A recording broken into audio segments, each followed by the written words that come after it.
everybody. Welcome to Inside AWAI, Real Copywriters, Real Strategies, Real Success.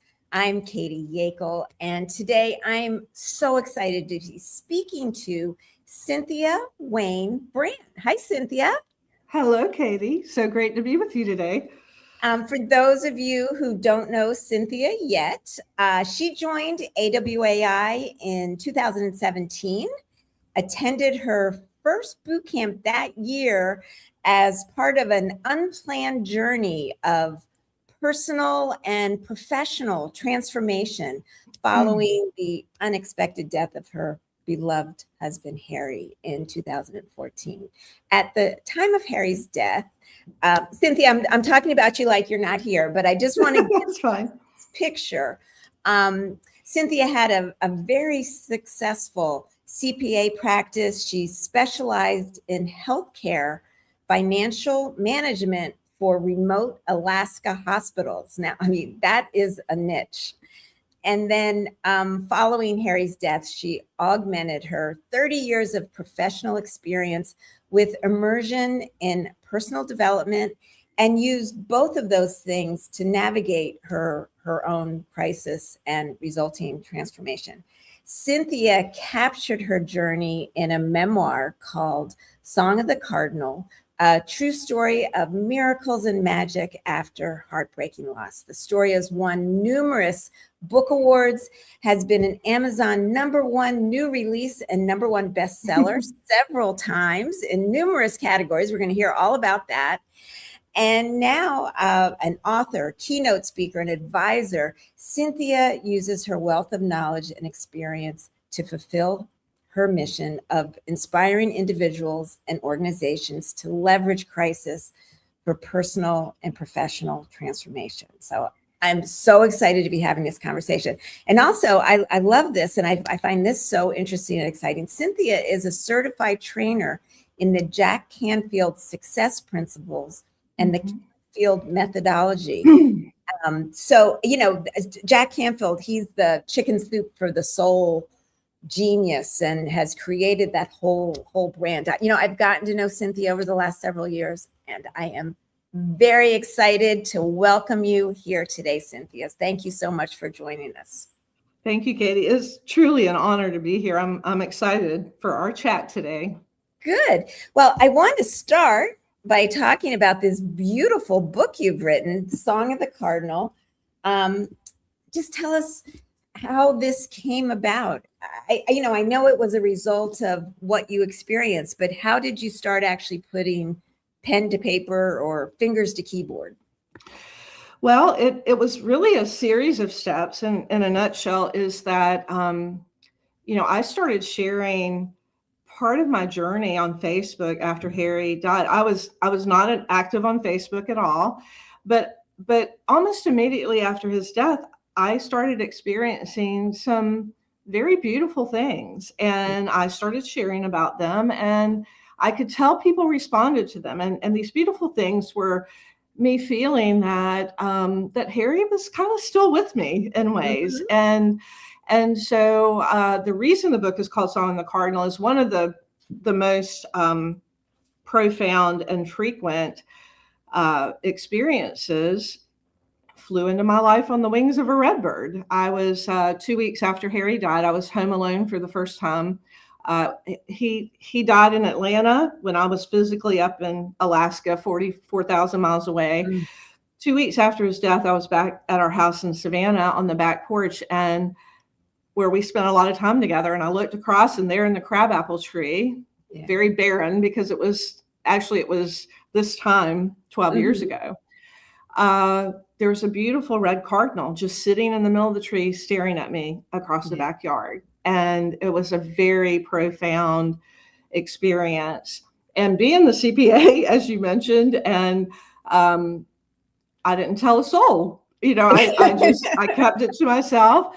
But then it happened again and again. And after the third time, I decided to write about it. And that's really what started it. And I was encouraged to we had quite the love story, and people said, you should write about your love story. And I'm thinking I should write about the cardinal.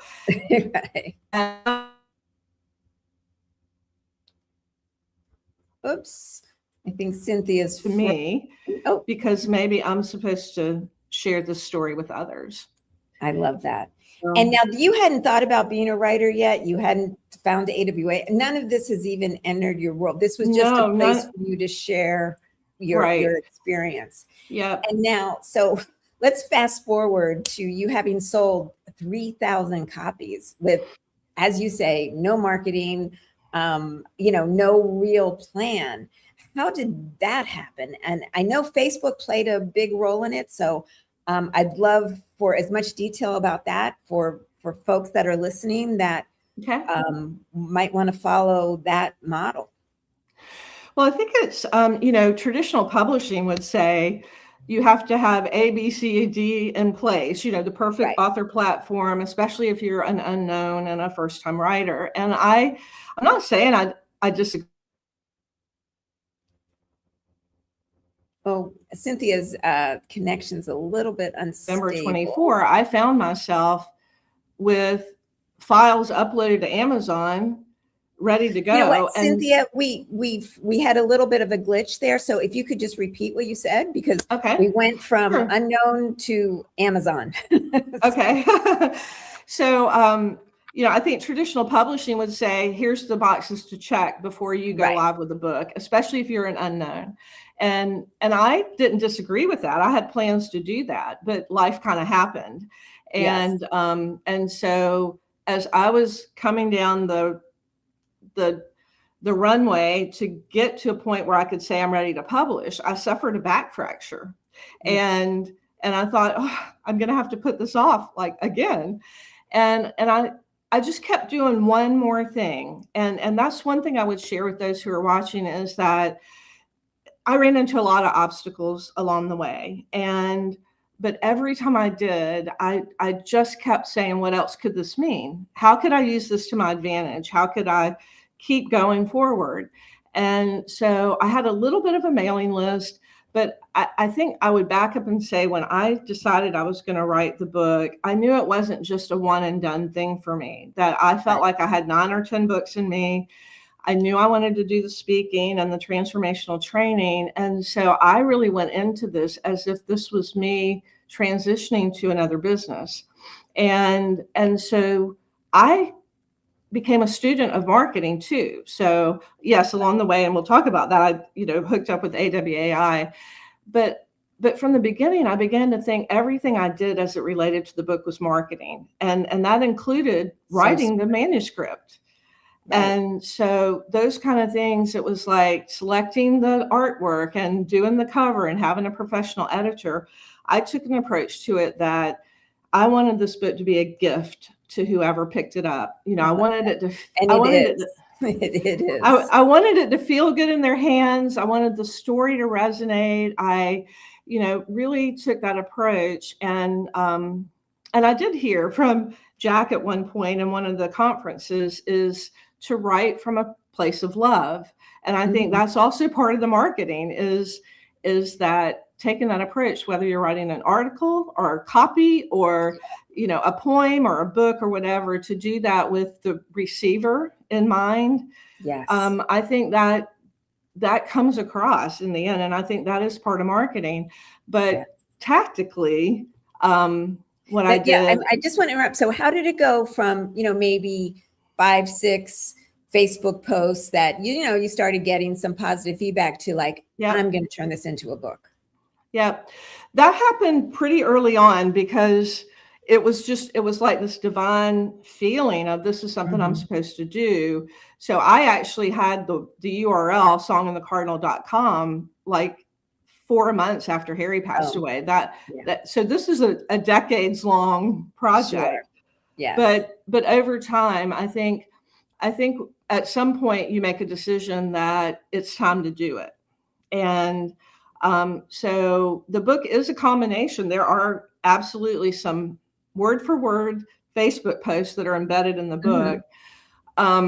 But this kind of segues in. So eventually what I did is I had a meeting with myself and said, if you're going to be a writer, it's probably time you start acting like one. I love it. And the first action that I took to act like a writer was to sign up for a boot camp. That's great. That's great. So you found AWAI, and tell us what that first immersion was like, that first experience. I always love hearing about it from people that are just entering the world for the first time. Mm-hmm. Well, I actually I actually tell the story in the book because and it's a little comical because I signed up for the boot camp. It was kind of like a conference of convenience for me. It was at a time when I was already going to be off that week. Mm-hmm. And it was in Delray, and one of my best friends lived there, and I thought, great, this works out. So I hop on Alaska Air and head south, and I look at the agenda, and I'm like, oh my God, I've signed up for a copywriters conference. And so I thought, these are the guys that write junk mail, and they're the ones that lured me into that Tony Robbins conference 20 years ago. But I tell you what, from the moment I walked in the door, I was like, oh my gosh, I am absolutely supposed to be here. From interacting with leadership to, and I tell people this story to this day, the speakers were the best, some of the best I've ever seen or heard. Very entertaining, very educational.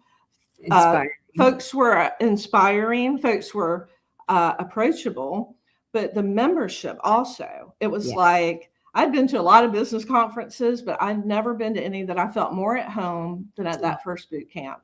And so, and look what came from it. It was, I tell people it was a threshold moment for me, because it was like affirmation from the universe, if you want to call it that I was headed in the right direction.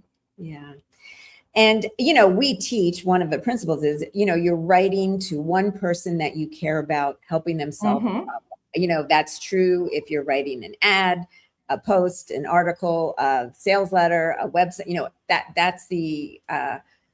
that's where you start from. And so how have you used what you've learned about persuasive writing from the marketing side? How have you incorporated that? It seems like it's kind of came naturally for you, or instinctually from you. Mm-hmm. But again, it's such a mind shift from being an accountant and dealing with numbers and that type of brain to approaching this all from a marketing standpoint. Mm-hmm. Well, wow, there's a lot of layers to that. Well, first of all, I think part of my journey and part of what's in the story itself is that I think all along I was an artist and a writer disguised as an accountant. I love that. Yes. So part of this, I was actually living the end of the book as I was writing it. Part of this was acknowledging and allowing myself to live an authentic life. I think I had discovered at some point that the grief of losing Harry gave way to the grief of having lost myself along the way. Yeah. And so there was that, I think, but also in my accounting world, it wasn't always just about debits and credits. I mean, there was actually storytelling involved, and there were presentations, and that always felt natural to me. But I think that I never wanted Song in the Cardinal to be like a chronicle of Cynthia's life just for it to be Cynthia's life. My goal was, what are the events in my life that happen that might be meaningful for others? Sure. And so the message and the kind of the promise that I had in my mind for that one reader who was reading was hoping that when they finished the book, that they would feel like they were never alone. Mm-hmm. It was never too late. It's never too late to follow your dreams, and that grace is waiting patiently for you on the other side of grief. That was the framework. And I'm sorry to interrupt you, but I think that is a huge lesson, is how intentional you were with this. This wasn't just your journal or your diary, or you had an intention of helping people make the same kind of transition transformation that you had just experienced and were continuing to experience. I think that word is so good, because I probably drove some people along the way crazy because I was so intentional. But, and I wanted the book, I wanted it to be transparent to anybody who read it, that it wasn't traditionally published. Right. And so I quarterbacked it, but even, and this was one of the lessons, and for those who are watching, I think it's important that you do have mentors and coaches and find the experts who can help you. Absolutely. I had so many wonderful ones along the way, and AWI is part of that. And I also had to learn to trust that there were times when Cynthia's intuition was actually the expert, was more the expert than the expert was. Yeah. And I did engage a professional editor I started with a really big manuscript. It was 165,000 words was my first draft. That's big. And I knew it was too big. And, but there were times when she recommended, so her main thing, the feedback from her and the edits were trimming, not necessarily rewriting and restructuring the story, which I took that to be very positive. But there were some stories she recommended we trim that I knew from my 10 years of Facebook feedback from people who are reading, that these stories really resonated with what I considered to be my ideal reader. And so one, it's called The Tree of Many Colors in my mind. And I did cut it because she said so. And then when I looked at the word count and I knew that I had a little wiggle room, I put it back in because I knew that it resonated with people. So that I would pass that on to others to say, yes, rely upon experts, but also don't abdicate your agency over your own project, and realize it's still, it's your project, and it's sometimes your intuition is going to be more expert than the expert, and to trust that. I love that. What's something that's been surprising to you in this new chapter you're living? I think that the experience of, I think surprising and validating, that the more that I said yes to myself, the more things seemed to fall into place. I love that. You got out of your own way.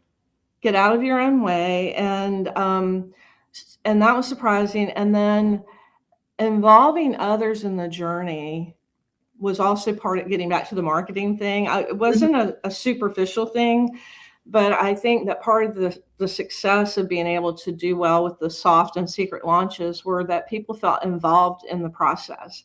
And it was like our project, not just, Cynthia's. And invested. And I think it was surprisingly easier for me to work on some of the marketing, because I had decided along the way that I wasn't selling a product, that I was inviting others to come on an experience. Right. And that kind of gets back to the intention. And, the book won't be for everyone, but it'll be for the right ones. And I had to trust in that. And so I think it's been surprising that I accepted my role as the author, but then changed to the marketer. Right. And that was an easier transition for me than I expected. Oh, I love that. Now, and you said soft and secret launches. What do you mean by that?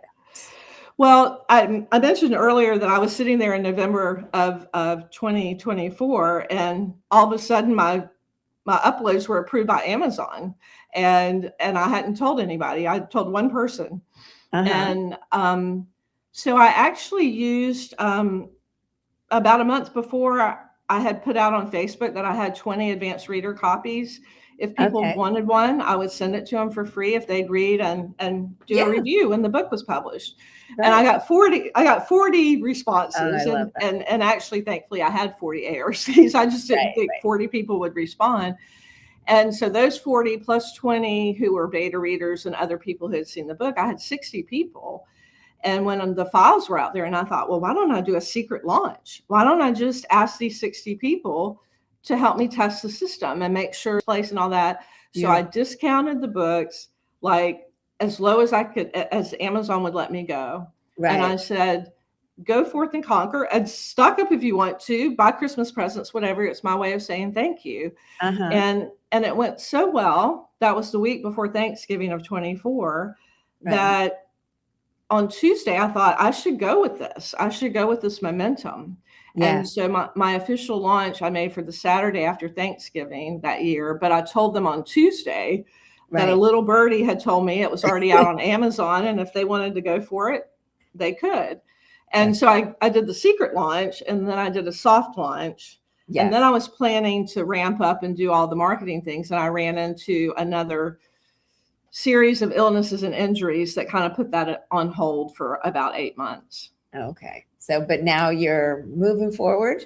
Yep, moving forward. And back to your tactical marketing question, I did throw in some Facebook advertising. Mm-hmm. I dabbled with that in the fall, and then I got a bit more serious about it for the holiday season. And that's really when the sales kind of accelerated. That's amazing. So Cynthia, what's next? I know you have a series in mind, but is that your main focus right now? And I know you're doing speaking and everything, but if you had to say, the next 30, 60, 90 days, what would you say are your next accomplishments you're looking for? Well, a couple of things.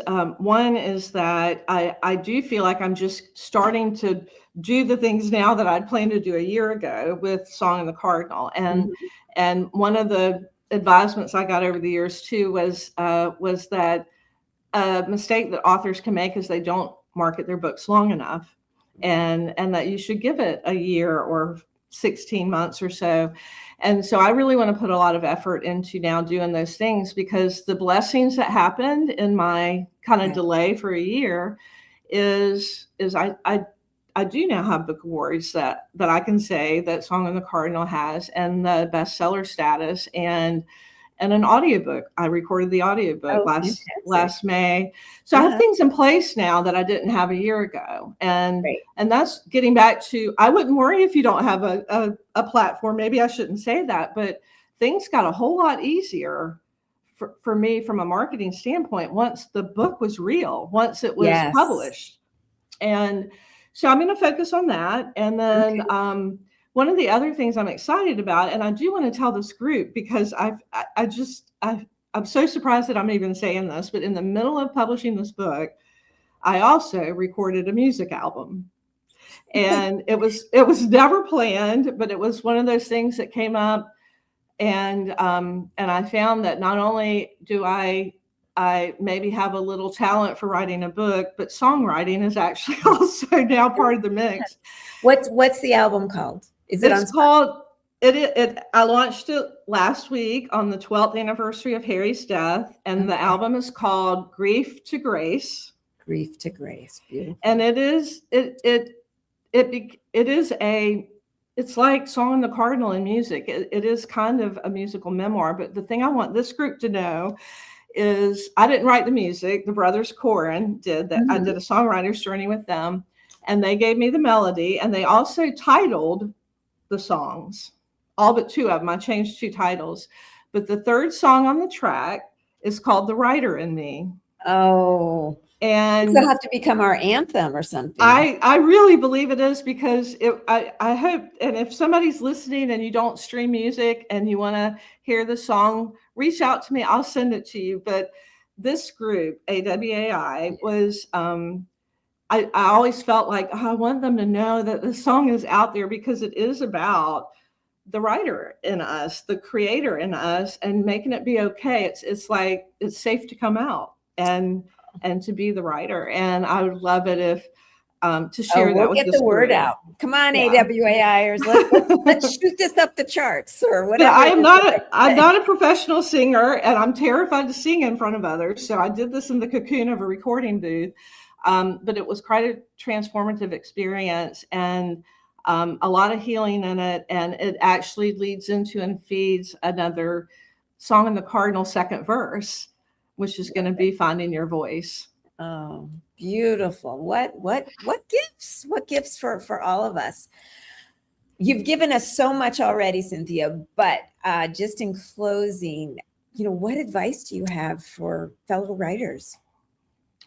Well, I'm going to actually look at my notes for this because I wanted to pass this along, and we've covered some of it, but I think, just to, you're not alone in your journey, and writing can be such a solitary experience, and I think that's where AWAI does such a great job in surrounding the members and providing support and feedback. And I think I haven't taken nearly enough advantage of that, which I plan to change that going forward. Good. And it's never too late. It doesn't matter how old you are. It doesn't matter how many failures you might think you had, that, keep going, because I started learning to play the piano when I was 56. I recorded a music album just before 60, my first book. And I feel like, at this time in my life, I'm just getting started. Trust your intuition, maintain your agency, write from love, and ask yourself what else this could mean. And I think the other thing too, that maybe last, but certainly not least, is take 100% responsibility for your outcomes. And I think that is, it actually is the number one success principle from Jack Canfield. I will pass that on. I can't take credit for it. But I think when you do that, it's like when Harry died, I couldn't change the fact that he died, but I could take 100% responsibility for my grief journey. I could say, what will this do me in, or will I use this for something good? And I think it moves us from a position of feeling powerless to being powerful. And I think that and begin with the end in mind are two of my mantras, that, starting with that intention, starting with the vision. And yes, you may get off track a little bit and have to go on detours, but if you stick with that and keep your eye on that prize, then I think it pulls you forward and you don't have to push as much. Beautiful. Cynthia, thank you so much for sharing your journey, your journey and just your wisdom and insight. And we're so excited for you. I'm going to be spreading the word, and I hope everybody listening does the too. And I hope everybody listening just takes one thing that Cynthia shared with us today and start applying it to your transformational journey. Mm-hmm. Absolutely. And I just wish everyone the best in their own individual journeys, and just believe you can. Yep. And one of the things I'm not as good at is asking for help, but I think with AWAI, you're surrounded with people who are not only willing, but are very capable of being providing that mentorship. Yes. Well, thank you so much. And we will keep in touch. And absolutely. Thank you, everybody, for joining us today. And we'll see you next time.